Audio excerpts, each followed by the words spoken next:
The left side of the cockpit was completely open, and although I do not consciously remember seeing Darrell Robinson, Robbie, he was decapitated. His head was off on his shoulders. I sat back down on my seat, buckled my seatbelt. A second time, something in my lap, a cushion or a blanket had blown free. Assumed the survival position as best I possibly could. And over the years, people have asked me, what's the last conscious thought you remember having? The conscious thought I had was, I hope my insurance policies are intact. Sounds rather bizarre. Walter was 6, Kimberly was 4, and Scott was 2. I remember the impact, being thrown violently back against the bulkhead, equal and opposite reaction. My trunk up, I was thrust violently forward. My face struck the table in front of us, broke my nose. I buckled my seatbelt a second time, stood up, three-quarter stance position, hollered at Fred, who I believe was gone. Come on, Fred, let's get the hell out of here. The next sensation was like someone was dumping large buckets of scalding hot water on me. Everything went black. I opened my eyes right outside the airplane. Face down. Didn't know where I was. Didn't know what had happened. I was in a dream. Hungover. Sick. Somebody was playing an acid trick on me. I rolled back on my back. My hands were black. Left hand with the goblet skin was hanging like a softball. I noticed my low quarters were still on. My shoes, the laces of my left shoe were gone. I found that rather unusual. To this day, I still believe I heard somebody crying for help inside the airplane. I turned on my stomach, elbows and knees, clockwise, 180 degrees, 5 feet, 6 feet from the airplane. Skin of the airplane, we had 1,500 gallons of aviation fuel on board. It was still involved. I heard hissing noise, muffled explosion, great deal of heat on my face. And that's where the exhortations, the hyphens, the DS and the SOBs and all that stuff, there's nobody alive in that, blankety blank, I better go back where I came from.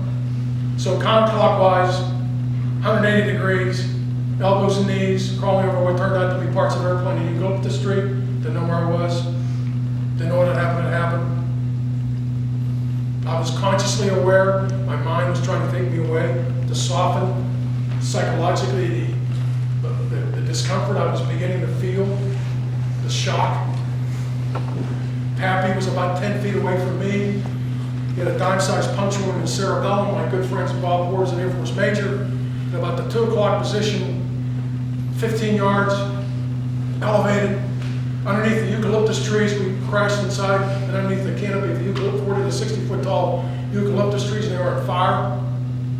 He was black, smoke coming off his body, and he was swelling, and he was dead. Get on your feet, keep your body functions moving. Something told me if I got on my feet, started to walk, I'd do something. I stood up and I turned, and the top third of the airplane had burned through, and I hollered, hey, anybody alive? Snap, crackle, pop. Started going into shock, got cold, breathing was difficult, I was burning. I saw some waist-high prairie grass about 40 yards from the wreckage and 2 small trees, which are now about 30 feet tall. Something told me that if I got down in the middle of that waist-high prairie grass, it would help keep me warm. I managed to stumble about 40 yards, lowered myself gingerly into the middle of the waist-high prairie grass. Didn't know where I was, and what had happened. Please God, don't let me die in this field all alone. No time to say goodbye to anybody. Why me? Am I really that bad a son, bad a father? Everybody likes me. Most people like me. My efficiency reports are firewalled. I get great OERs. Doesn't mean it. Not really. I ran my good hand through my ear and I saw white ash appear across my face, and my neck up was like the sensation of being stung by millions of bees. I pulled myself up in a prenatal position. I was shaking so violently that waist-high prairie grass was shaking. Good cop, bad cop. The bad cop was telling me to close your eyes and go to sleep, so go away. The good cop told me, whispered in my ear, my soul, itself, if you close your eyes, you're going to die. Don't close your eyes. Focus, focus, close your eyes. This will go away. Don't close your eyes. Close your eyes. Don't close your eyes. That repeated, I don't know how many times, like a schooling. All of a sudden, it was my children, their mother, my parents, the people I knew in my life. So my life is a hologram. Please God, don't let me lie in this field all along. Close your eyes, go to sleep. Don't close your eyes. It turned out I was there about 40 minutes. Heard voices from below me, radiating up. I forced myself on my feet a second time. Hey, over here, over here. Fell back down. 2 volunteer firefighters, as it turned out, from Shelbyville, which is right there in Sonoma. Looked up through the grass, and I said, what about my face? What about my face? And one firefighter leaned back on his knees, and I heard him say, his voice cracked. He said, oh my God, I thought, you must look like shit. There's a story there that I share with first responders and firefighters that I'm blessed to speak to over at Phoenix Fire Academy and other places. They scrambled a Coast Guard helicopter from SFO, picked up a PJ, Jolly Green, Pedro. You know Pedro. I worked in Vietnam. I had my Jolly Green Giant sweatshirt. I knew him at Hamilton. He was a staff sergeant in his camis, his fatigues. He slid me on his gurney into the side of this Coast Guard helicopter, and he said, how you doing, serviceman? I heard that was my first introduction to morphine. Crack. And I said, do you know Master Sergeant Johnson? He said, yes, sir, I do. I said, tell him Captain Burk said to say hello. Strange, how my mind was working. Yes, sir, I will. That's all I remember. I remember being in the emergency room in Hamilton, down an elevator, being lifted up off the gurney, on the cold X-ray table. I needed more radiation. They were worried about the fractures in my spine, my vertebrae, my ribs, and my broken back, and back on the gurney, up the elevator, emergency room, back to the Air Force ambulance. Always wanted to ride one of these things, but not back here. Down to the flight line. That sounds like a C-141. That smells like JP-4. All of a sudden, 4 dudes show up in white scrubs. They take me out of the back of the Air Force ambulance, walk me across the tarmac into the side of the C-141, the back. The doors close, lights come on, strap me into my gurney. Into the side of the fuselage. My peripheral vision is still pretty good. The morphine is starting to wear off. And there's this real pretty blonde flight nurse. And I see her. My peripheral vision, I think she's coming over to say hello to me. Talk about arrogance. Open your mouth. Stick out your tongue. She gives me I cursed at her. Let's leave it at that. A lot of F words. You give me you give me an ice chip. And that's all I remember. Squeal, squeal, turn, doors open, hot, air,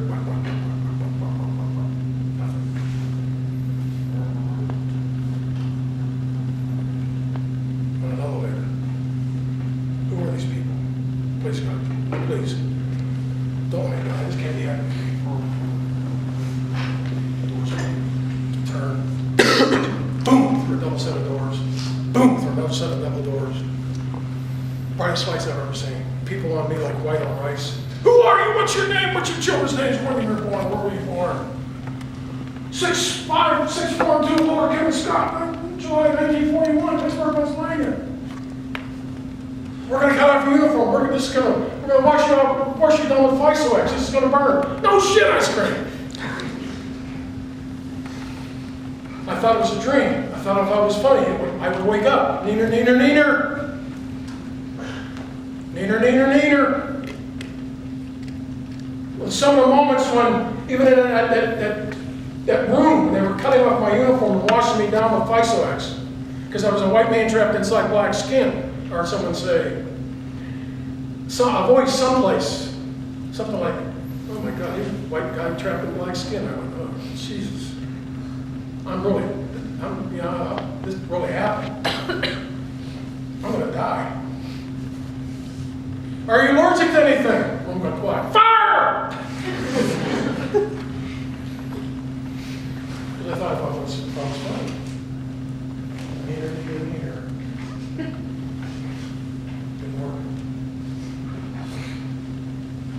special bed, ICU, 89 days, 18 months in the hospital. I learned how to walk, talk, stand, feed myself, do everything all over again. I used to take for granted as a young girl, 6'5", 225 pound Air Force officer, was an athlete, never sick a day in his life. Couldn't breathe alone. Had a ventilator to breathe for me for 4 months. For 25 years, John Davio would set out his four-wheel drive pickup truck. He managed the Magnus Ranch. At that time, it was a working cattle ranch, 2,000 acres in Shelbyville, California. Monday morning, May 4th, 1970, the weather was so bad he came to the Northeast Cape. And he couldn't see anything, so he cut short his trip. And he came down through a ravine on the ranch. And when I saw him and met him the second time, when they moved from California to Sudan, Texas, which is west of Lubbock, flew down and they met me in 1988. He told me all the years he'd been on that ranch, he'd never been through that ravine before. He's coming down through the ravine to go back to the ranch house. What are the neighbors doing burning a day like today? He smelled smoke. He turned his four-wheel drive pickup truck 90 degrees to the right. Lurched to the other side of the ravine, saw a tail of an airplane, raced in, jumped out, found me rolling on the ground on fire. Grabbed dirt and sand, whatever he could, and put out the fire. I don't remember that. I have no recollection of anybody finding me. How people knew, no one knew that someone found me. The accident investigation team said that because I was so badly injured, that I had to have been thrown out of the airplane. They found me 40 yards from the wreckage. I had been ejected.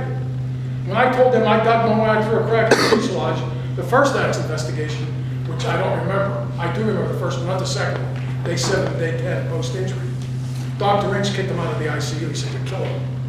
Because when I got to the part where I dug my way through a crack in the fuselage, I remember he yelling, "So it's impossible, Captain Burk. You were thrown out because you're shaking anyhow." And I was calling him everything, but I invented a few words, I'm sure. He found me on fire, put out the fire, dirt, sand, raced back to the ranch house, called Hamilton, missing an airplane, yes, I go onto my field, called the highway patrol. By the time we get back up to the crash site, about 40 minutes later, the first responders had just arrived. I was burned total body surface 65%. A little bit more than 50% was third degree, which means cell damage, which means gravity.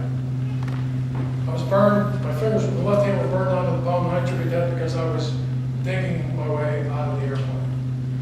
My left side is burned a little worse than my right side, and all the structural damage, save the face, the neck, the skull, all the fractures are on my left side of my body.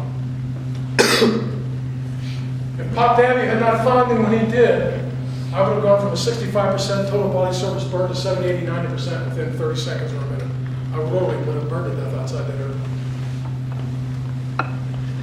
And when I set out in 1974 to find the Manuel's Ranch, because I had a letter that Mom Davia wrote to my mom back in Pittsburgh about her husband Johnny, find your son Captain Burk on fire. No one knew that. No one knew that. I had the letter. A friend met me at SFO, San Francisco International. We finally found the Manuel's Ranch. It's on Arnold, well, it was, the house is still on Arnold Drive, just past the Sonoma Raceway. Any of you familiar with Sonoma? Sonoma, you know where the racetrack is? Yeah. Okay, make a light, turn it to the left. Yeah, it's close to the 101. Yeah, yep, Arnold Drive. Yeah. You know where the winery is? I know where Hamilton Field is. Though. Okay. Go up 37 towards the left, you're flashing the light at the Sonoma Raceway, make a left.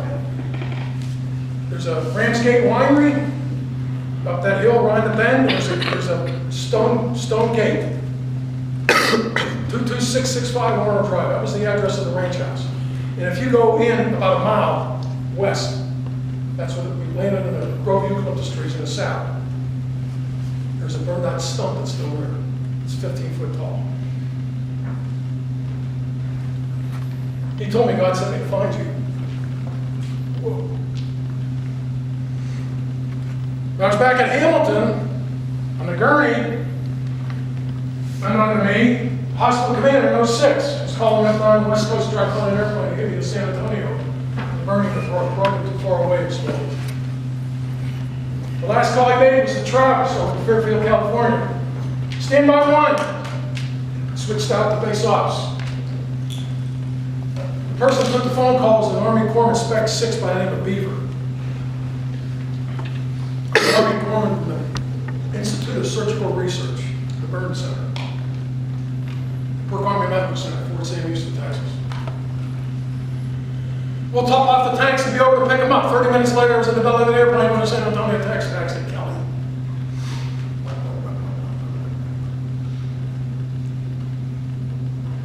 Starting in 1965 until 1970, and actually just before the fall of Saigon, but for the frame of reference, 1970, for 5 years. A burn team, a go team, a doctor, a couple of corpsmen and a nurse. We're flying from San Antonio to Seattle, Tacoma to Yokota Air Base, Japan. Vietnam was still going hot and heavy. Got the kids stabilized off the hospital ships, triage units, burns. They're critically ill, but they're not going to die. Well, they may not die. Put them on the 141, cross the international date line at Wake, en route to San Antonio, land at Travis Air Force Base at about 0900, twice a month on a Monday. 5 years. Twice a month, alternate Mondays, for 5 years at about 0900. Our plane went in from 3,000 feet at about 0820.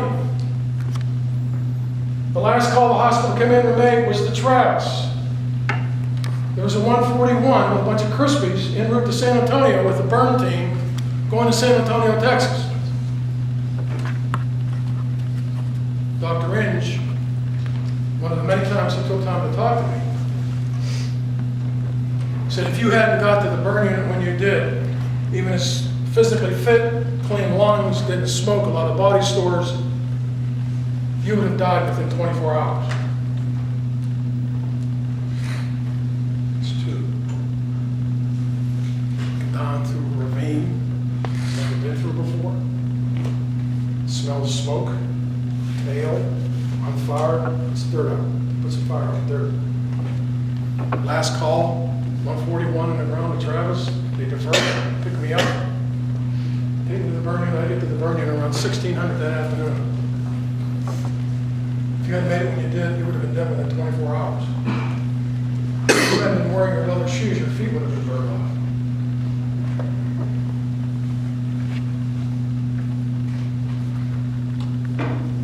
God sent me to find you. You think that was just a coincidence? If for no other reason,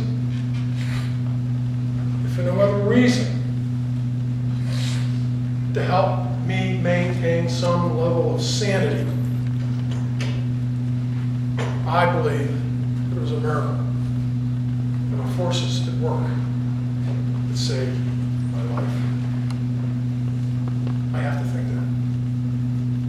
Because if I don't, then none of it makes any sense. None of it makes any sense. Why I was going to survive, what am I supposed to do now? What's my purpose? Where do I go? I would submit to you that Pop Davio was professionally competent, professionally courageous, professionally compassionate, love, professionally perseverant when he found me. But in order to do that, he had to be personally competent, personally courageous, personally compassionate, love, personally perseverant to find me. It was sequential, it's inside out, outside in. The same with the hospital commander. What made him make that last phone call? I never met the man, I don't know. It is sequential. It's potent. You take it with you. You don't, as aviators or you leave the wire. You go outside the wire. You're going to abort your ship. That's not the time you go looking for the safety switch. It's too late. It's the way you live your life. It's automatic. It's instinctive. It's sequential. Walford W. Inch Jr. You ever seen the movie The Natural? Roy Hobbs? Roy, are you the best student there ever was? Yeah. Walford W. Inch Jr. is my Roy Hobbs. Because he's the best there ever was or ever will be. He lives in Dover, Delaware. I had lunch with him last month. He was in 2 bridges over Canal. He drives up from Dover, Delaware. He's retired. The first 2 times, my first visit to the Naval Academy was 07. He came up in 08 and again 09. He drove from Dover and met me to Severn Inn, right across the Naval Academy Bridge in Annapolis. It's about a 2.5-hour drive. He did that for me. I love him. And Dr. Tom Newsom in Dallas. I love him. Doc Inge went to my family and said, the specialists and the staff are telling me to take the hands, take the arms, take the legs because of infections. What do you want me to do? Say whatever you can, they told me. 2 of my ICU nurses who I didn't work, Later Shearer McGee and Mark Shea, 2 Army captains who had just come to the burning from Vietnam, told me on 2 or 3 occasions they remember quite vividly in the ICU in the special bed. He would work on me 16, 17, 18 hours in a row, get something stopped, stabilize, something else would go wrong. And when he would leave, he wouldn't go home. His wife was pregnant with the 3rd child, I found out years later. He would simply walk the 30 paces or so out of the ICU down the hallway, and there's a locker room on the left side as you left the ward. There was lockers for the nurses and the corpsmen. There was an army cot with a pillow. He would simply take a snooze, a cat nap, on that army cot because he wanted to be nearby if anything happened. I had Nucor, no cure back then. It's part of the herpes family. I didn't know this, of course. I had a ventilator that breathed for me. They got on my face, but here I had, it started to grow back. They mohawked me, they completely shaved me. He went to my family and said, if it gets in his hole, it's going to kill him. In the bloodstream, there's nothing I can do for him. The only thing I know to do is take him back in one of the 2 upper tanks and scrape his face and his head with a barber's razor to get it to bleed. Maybe that'll retard the growth of the Nucor. Thank God I don't remember that. I don't know how many times he did it. I don't have any wrinkles. I got for free what people pay thousands of dollars for. Only mine was done with an acid alone with a barber's razor. If Dr. Inge hadn't done it, I would have died of the infection. He went to my family again and said he's dying for me, he's giving up, I'm going to find somebody to get him to fight. What makes him tick? Well, I was really conscious about his weight. What about his weight? Gained a couple of pounds over the weekend, about 1 pound. Yeah, I did. I was oblivious to this, I was dying. I'm an appetite. My liver. Warm saline solution above the thighs. There's people around here that are tinking and the utensils. I don't know if I said it, but I said, please don't, please, leave me alone, please, please, please, leave me alone, please. Glasses, his voice, roll over, George! Leave me alone, I'm not rolling over, I'm too sick. Roll over, George! Leave me alone, I'm not rolling over, I'm too sick. Roll over, you fat son of a bitch!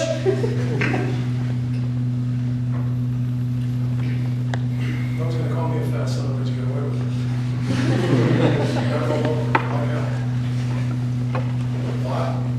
Why do you have to roll me over? I'm grafted to my back.